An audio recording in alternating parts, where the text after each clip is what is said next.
같은 말을 해도 있어 보이고 세련되게 보이는 사람이 있습니다.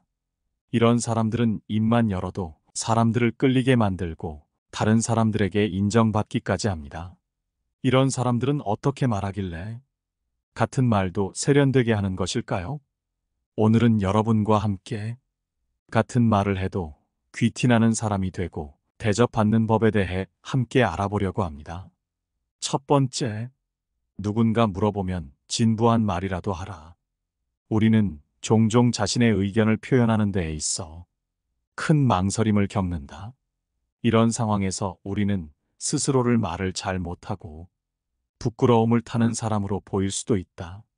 하지만 이런 상황일수록 더더욱 말을 해야 한다. 비록 진부할지언정 말이다. 사람들과의 관계에서는 당당하게 자신의 의견을 표현하는 것이 중요하다. 하지만 내 의지와는 상관없이 마음속에서 분명한 의견이 즉각 떠오르지 않을 때가 있다. 이런 경우에는 말을 얼버무리기보다는 제 나름의 의견이 있습니다만 아직 정리가 되어 있지 않습니다.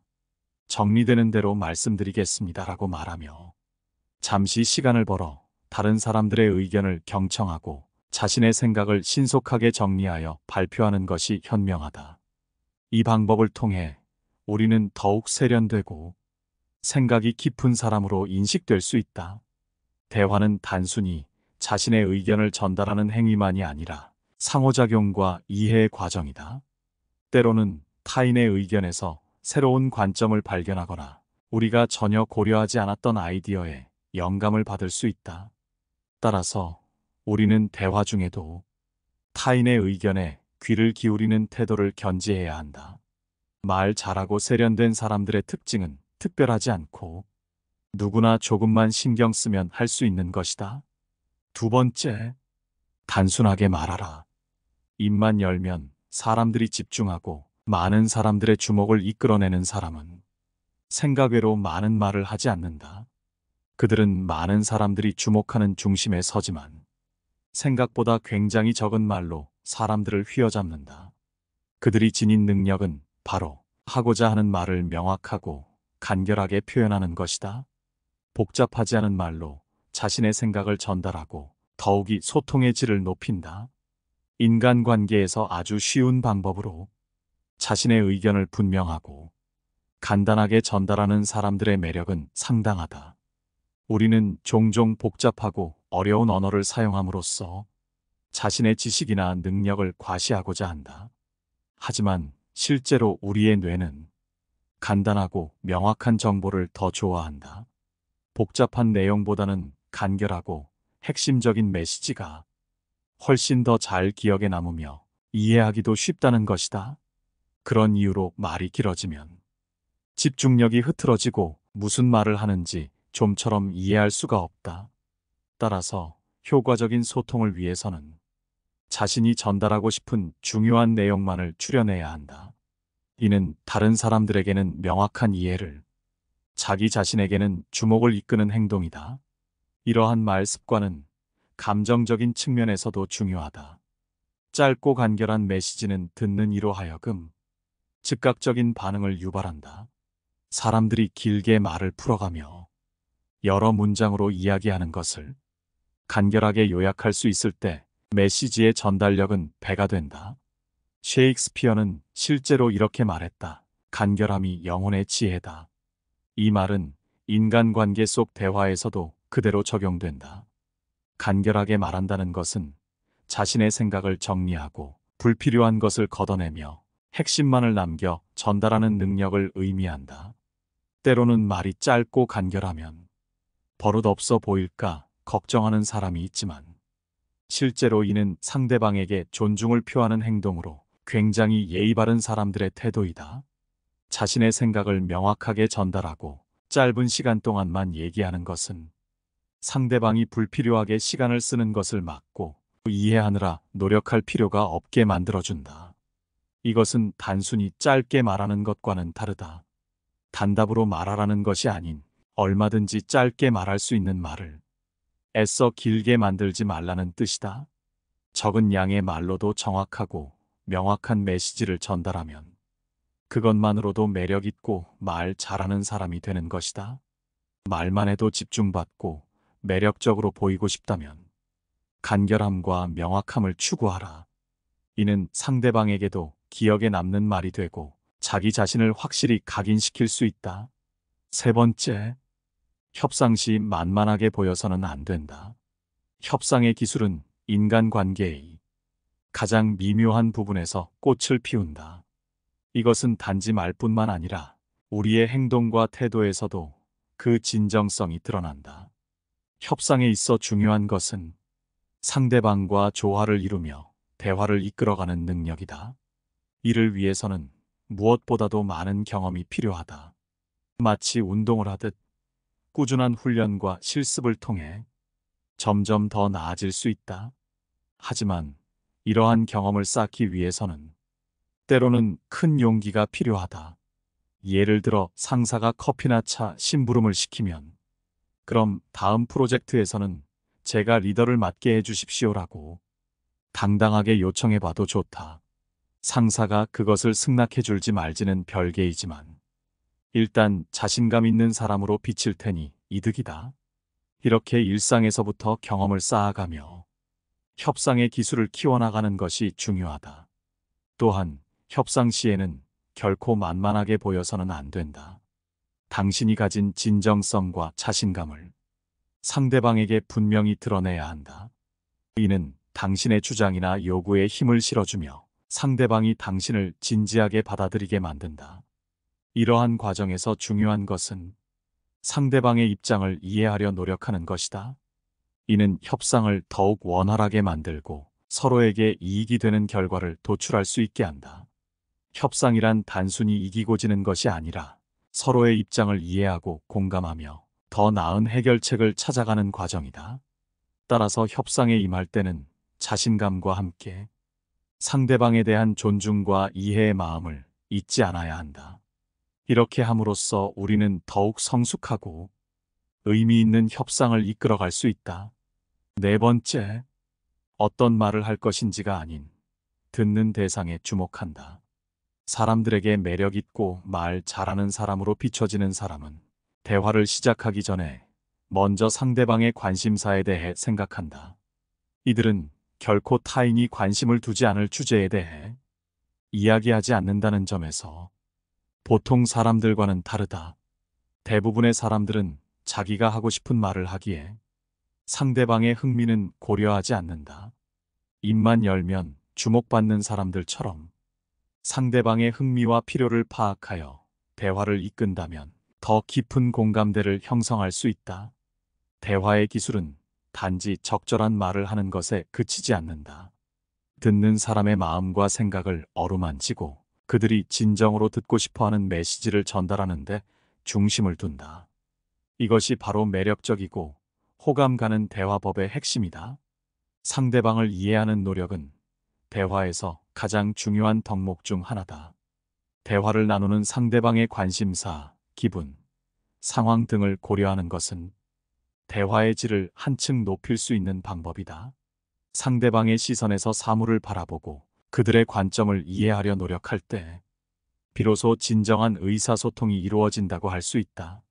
또한 상대방이 관심을 가질 만한 주제를 선택하는 것이 중요하다. 이는 대화를 더욱 흥미롭고 생동감 있게 만들 뿐만 아니라 상대방이 대화에 더 적극적으로 참여하게 하는 열쇠가 될 수 있다. 사람들은 자신의 관심사나 필요와 관련된 이야기에 더 귀를 기울인다. 따라서 상대방의 관심사를 미리 파악하고 그에 맞는 주제를 준비한다면 대화는 더욱 풍부하고 의미 있는 시간이 된다. 이처럼 매력적으로 말하고 싶다면 상대방의 입장에서 생각하고 그들의 관심과 필요를 최우선에 두어라. 단순히 말을 잘하는 기술보다는 인간적인 공감과 이해를 바탕으로 하는 것이 더 매력 있는 소통 방법이다. 대화의 목적은 정보의 단순한 전달을 넘어서 서로의 마음과 생각을 교류하는 것에 있다. 누군가와 대화할 때 이러한 원칙을 기억한다면 인간관계에서 매력적인 사람이 될 수 있다. 다섯 번째, 물러서야 할 때는 우아하게 물러서라. 우아하게지는 법이란 심리적으로 내가 상대방보다 위에 있다고 믿는 것이다. 어른과 아이 정도의 차이라고 생각하면 얼마든지 승리를 양보할 수 있다. 협상이나 토론에서 쉽게 자신의 의견을 접고 다른 사람의 생각을 따르는 것은 그 사람이 원칙이 없어 보일 수 있다. 하지만 자신의 의견만이 옳다고 고집하는 건 역시 다른 사람과의 소통을 어렵게 만든다. 토론이나 협상에서는 때로 자신의 의견을 단호하게 피력해야 할 때가 있지만 상황에 따라 우아하게 물러설 줄 아는 것도 중요하다. 이는 대화를 더 지혜롭게 이끌 수 있는 방법 중 하나이다. 우아하게 물러서는 것은 상대방의 의견을 존중하는 동시에 자신의 내면적 평화와 우위를 유지하는 행위이다. 이는 상대방에게도 긍정적인 영향을 미쳐 서로의 관계를 보다 원만하게 만들 수 있다. 우리는 이를 통해 상대방과의 관계에서 더 큰 성숙과 이해를 얻을 수 있다. 때로는 우리의 의견이 받아들여지지 않거나 우리가 틀렸다는 것을 인정해야 할 때가 있다. 이런 상황에서 우아하게 물러서는 것은 우리가 그 상황을 이해하고 더 나은 소통의 길을 모색하고 있음을 보여준다. 우리는 이를 통해 스스로를 더 잘 이해하고 타인과의 관계를 더 깊게 만들 수 있다. 결국 우아하게 물러서는 것은 우리가 진정으로 원하는 것이 무엇인지, 그리고 우리가 어떻게 하면 서로 이해하고 존중할 수 있는지에 대한 깊은 이해에서 비롯된다. 우리는 이를 통해 더 나은 대화자가 될 수 있으며 우리의 관계를 더욱 풍부하게 만들 수 있다. 6번째, 진심은 감추지 않는 것이 유리하다. 진실과 진심을 감추는 일은 마치 물속에 돌을 숨기려는 것과 같다. 아무리 깊이 숨겼다 해도 결국은 물이 흐르고 시간이 지나면 그 모습을 드러내게 마련이다. 이처럼 진실과 진심은 감출수록 더욱 분명하게 드러나는 성질을 가지고 있다. 따라서 우리는 어설프게 감추기보다는 차라리 당당히 드러내는 것이 더욱 지혜로운 선택이라 할 수 있다. 이와 같이 오하이오 주립대의 수전 클라인 박사가 연구한 바에 따르면 직면한 문제에 대하여 솔직하고 담백하게 대응한 기업들이 그렇지 않은 기업들보다 더 높은 신뢰를 얻은 것으로 나타났다. 이는 진실을 솔직하게 인정하고 이에 대응하는 것이 어떠한 위기 상황에서도 더 긍정적인 결과를 가져올 수 있음을 시사한다. 진심을 담백하게 드러내는 것은 개인과 조직에 있어서도 마찬가지로 중요하다. 사람들은 본능적으로 진실과 진심이 담긴 말에 더 깊은 공감과 신뢰를 느낀다. 그러므로 우리가 타인과의 관계에서나 사회적 상황에서 직면하는 어려움에 있어서도 진실과 진심을 솔직하게 표현하는 것은 결국 자신을 보호하고 타인과의 신뢰를 구축하는 데 있어서 가장 현명한 방법이다. 무엇보다 중요한 것은 진심을 표현하는 것이 단순히 말로 하는 것에 그치지 않고 행동으로도 그 진실성을 보여주어야 한다는 점이다. 말과 행동이 일치할 때 우리의 진심은 더욱 강력한 힘을 발휘하게 되며 이는 우리 자신은 물론이고 우리가 속한 공동체에도 긍정적인 변화를 가져올 수 있다. 따라서 우리는 진실과 진심을 감추기보다는 그것을 당당히 드러내며 살아가는 것이 얼마나 중요한지를 항상 기억해야 한다. 7번째, 상황에 맞는 침묵을 이용하라. 입만 열면 주목받고 매력적으로 말하는 이들은 아무 때나 말하지 않는다. 이들은 말할 때와 침묵할 때를 정확히 구분한다. 때로는 말을 아끼며 침묵을 선택함으로써 상황을 자신의 편으로 만들 줄 안다. 침묵은 단순히 말을 하지 않는 것이 아니라 상대방의 말에 귀 기울이고 상황을 파악하며 적절한 순간을 기다리는 과정이다. 이런 침묵 속에서 사람들은 자신의 생각을 정리하고 더 나은 말을 할 수 있게 만들어준다. 상황에 맞는 침묵은 그 자체로 하나의 강력한 메시지가 될 수 있다. 사람들이 자신의 주장이나 의견을 나열할 때 침묵을 유지함으로써 분위기를 전환시키고 더 좋은 의견을 낼 수 있게 해준다. 게다가 여러 사람들 간의 상반된 의견에 대해 신중하게 생각할 시간을 가질 수 있고 그들의 의견을 종합하여 결론을 지을 수도 있다. 또한 이런 침묵은 자신의 말에 무게를 실어주며 더 큰 영향력을 발휘하게 만든다. 때로는 아무 말도 하지 않음으로써 더 큰 의미를 전달할 수 있으며 인정받는 사람이 되게 해준다. 물론 상황에 맞는 침묵을 활용하는 것은 쉽지 않다. 적절한 침묵의 타이밍을 찾기 위해선 많은 관찰과 연습이 필요하다. 대화 중 상대방의 반응, 분위기, 감정의 변화를 세심하게 살펴야 한다. 이를 통해 대화의 흐름을 읽고 언제 말을 시작하고 언제 침묵을 지켜야 할지 결정할 수 있다. 또한 침묵은 협상이나 논쟁에서 특히 유용하다. 침묵을 통해 상대방에게 압박감을 주고 자신의 주장을 더 명확하게 하며 상대의 의견을 더욱 주의 깊게 들을 수 있다. 상대가 자신의 주장을 끝내면 잠시 침묵을 유지함으로써 상대방의 긴장을 유도할 수 있고 이로 인해 협상에서 유리해질 수 있다. 이처럼 침묵은 상황을 통제하고 대화의 흐름을 자신에게 유리하게 만들 수 있는 효과적인 도구다. 적극적인 청취와 상황 이해 능력은 상황에 맞는 침묵을 가능하게 한다. 따라서 이러한 능력을 키우기 위해선 대화 중에 상대방의 말에 집중하고 그들의 입장을 이해하려 노력해야 한다. 이는 상황에 맞는 침묵을 통해 의사소통의 질을 높이고 더 매력적으로 소통할 수 있는 길을 열어줄 것이다. 8번째, 토론은 선공보다 후공이 좋다. 내가 먼저 토론을 전개하면 논의의 주도권을 잡을 수 있을지는 모르지만 내 속내를 상대방에게 들킬 위험이 있다. 따라서 상대에게 먼저 하고 싶을 만큼 말하게 만들고 그동안 그의 논리에 따라 천천히 반론을 생각하는 것도 좋은 방법이다.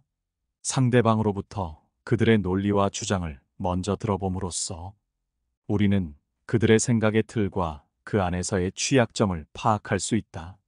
이는 마치 바람이 불 때 나뭇잎이 어느 방향으로 흔들리는지 관찰하는 것과 같다. 상대방의 논리를 천천히 그리고 깊이 이해하려 노력함으로써 우리는 더욱 효과적인 반론을 준비할 수 있다.